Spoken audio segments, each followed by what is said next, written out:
So, Jason, I'm glad to have you with us. And a little background, real quick, is that we were just talking. And of course, before you started Option One Real Estate, you were a very productive salesperson, 7-figure GCI for more than 15 years, and that eventually led you into the idea of you should start your own company.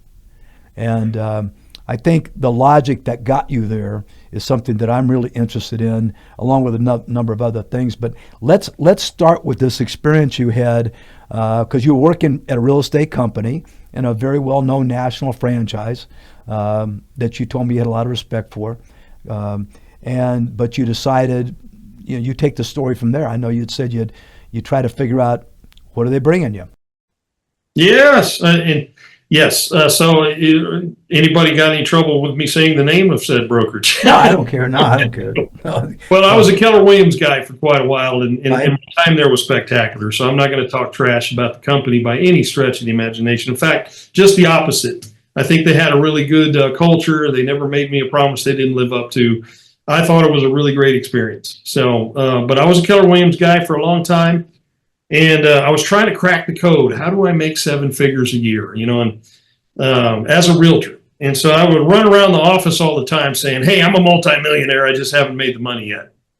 So I was trying to crack the code. How do I get there? I mean, there's agents out there making 7 figures. The business is there. What do I need to do to get there? One thing I'll tell you real quick, and I'm sorry to interrupt you. Expect I will do that a lot during our little session here today. But what's nice is that as a salesperson, you have so many really great agents in the industry that make that kind of money that you could say, what do they do? What is the model? There's a blueprint there. As the owner of your own company, it's a little bit more difficult. You got to chart your own path a little bit more there. But anyway. Yes. And I finally did crack that code, and it happened in the most hilarious of ways. Talk to me about it. Yeah, so one morning I had a client who had to catch a 10 o'clock a.m. flight. So he wanted to see a vacant house before he hopped on the flight, which means I got to get my ass up super early in the morning. Anybody who knows me will tell you I am not a morning person. So I was mumbling and grumbling and bitching and complaining. I found myself in a McDonald's really early in the morning, and I don't care what anybody says, that McGriddles is delightful. I mean, it's like manna from heaven. Whoever came up with that's genius. But so when I was there, when I came in and ordered my breakfast, there was nobody in the McDonald's. Nobody. And it was almost like a concert let out.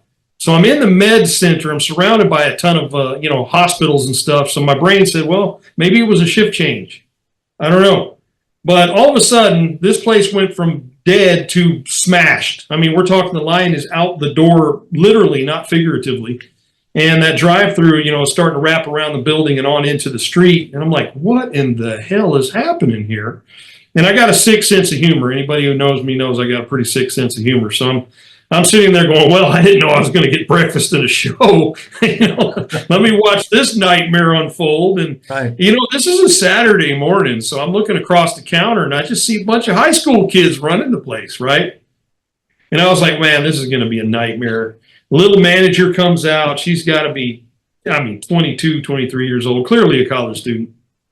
And what I watched unfold in front of me was probably the greatest machine that I have ever seen kick on in any business, in any genre, period. And my attitude switched out real quick from wanting to see a disaster show to pulling out my journal and writing down what I'm seeing. Really? But what I saw was an amazing, just obviously pre-planned out, very well executed plan for handling a rush like this. So the first thing I noticed was, man, those people taking orders are just cracking. At one point I found myself, I pulled out my phone and put on my stopwatch, and I'm like, let's see how long it takes to get from the door to your order. And I clocked it at about 2.5 minutes.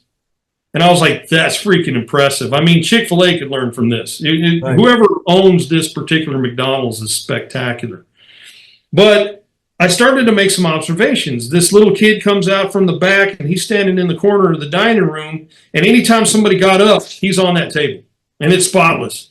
I mean, the place is packed silly, and the dining room is spotless. And I was like, wow, that's pretty impressive. And when he didn't have anything to do, he's walking around going, can I refill your coffee? Would you like a refill? So the customer service level was there, but the food's coming out quick. I mean, they're calling order after order after order. And so I'm sitting here going, man, how the hell are they pulling this off? Right. This is amazing to me. And we're not dealing with highly professional individuals. These are high school kids, you know? And it starts to dawn on me as I'm watching this unfold. It's like, wait a minute. The girls that are behind the register, they're not turning around to fill up your coffee. That's not happening. There's a couple of people standing behind them that are getting the drinks and saying, here's your drink. We'll call your order out when your order's ready. And then they were just calling them out. But the lady at the cashier didn't do anything but that. That's it. And since she only had one job, she was spectacularly fast at it. And all of them were. There was about 4 of them sitting there just order after order after order after order. And then they're being built behind them. And then it's like, okay, I think I get it now. You don't see the guy in the back making the food out front taking an order. You don't see the cashier cleaning the table. You don't see any of that stuff. They have one job, and they just got to be spectacularly good at that one job. But that one job fits into the whole puzzle. So my brain immediately went to, what does a real estate agent do? And I start writing it down. Everything I can think of. Signs in the yards, lock boxes on the door, keying shit into MLS, marketing, accounting. And it dawns on me, you know what? I'm running the whole McDonald's.